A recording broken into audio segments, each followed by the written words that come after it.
Morning. So tell us a little bit about what you're expecting from this Utah Hockey Club. Would it closely resemble the franchise formerly known as the Arizona Coyotes?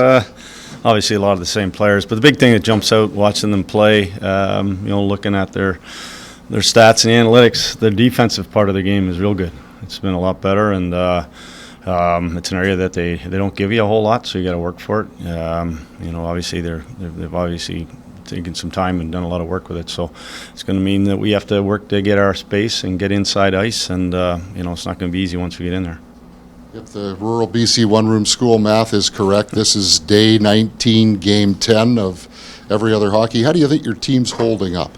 It's been pretty good. We've gotten some, now you're getting a little bit of the groins, and it's almost like training camp after you get through a certain amount of days, guys, kind of groins and hip flexors and stuff. But it's all manageable stuff, and, we've kind of laid out the schedule, moving forward here as we knew we were going to get into this, and it's just part of it. Every team is going through it, and so you just got to manage it. Scott, imagine when the season began and you drew up your power play units the way you had them. You would have loved to have seen this almost competition between the two where I'm not sure what the tally is, but it's fairly close in terms of production from those two groups. And even the ice time seems pretty evenly distributed. Is that's a healthy thing, I imagine, that each is kind of pushing each other in a way? Yeah, for sure. They, obviously they... The one thing probably jumps out, they both play, there's a different style to both units, and it has to do with probably the shots, the left-handed shots on the second.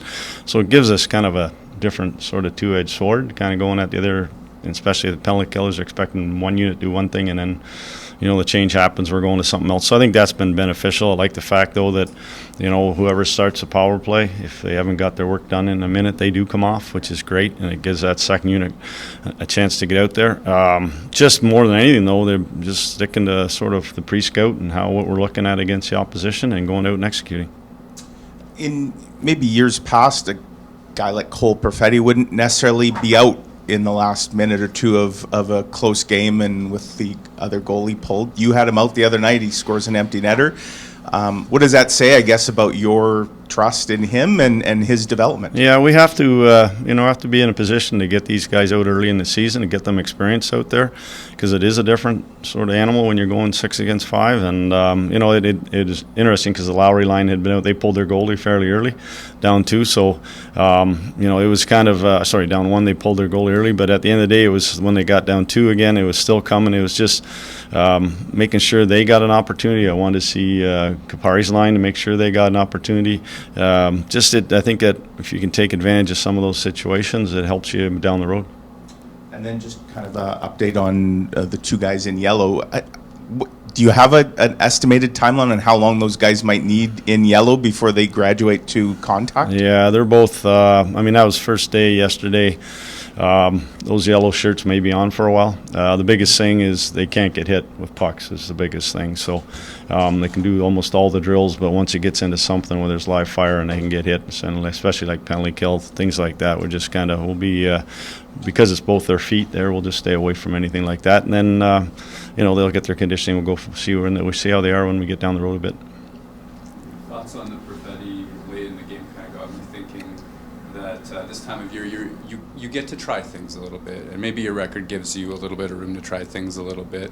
But how do you, as a coach, first full year behind this franchise, sort of resist the balance, I guess, the temptation to try a whole lot of different things versus like preparing yourself for April hockey already kind of deal? Yeah, I don't get too far down the road. I think that more of the reason and the more of the reason doing that, like I said, is in case they get caught out there against a team later on down the road, getting the experience. The other thing too, 6-on-5 happen in the first period, and they happen in the second period. They happen in situations on delayed penalties. I want us to make sure that we know what we're doing in those scenarios too. So it's kind of sort of all learning curve things. Have faith and show faith in everybody. That's probably the best way to answer that. Would you have a chart in the office being like, hey, in November I can try this, by January I want to know that? Not really, no. Sometimes it's just made up on the fly. Sorry, I just had one more. Oh, sorry. Just Logan Stanley, his fight the other night, that was the first fight of the year for the Jets, and I think there's stats that show fighting is considerably going down hasn't been removed from the game, but it's not nearly, certainly when you would have played, it was a much bigger part of it.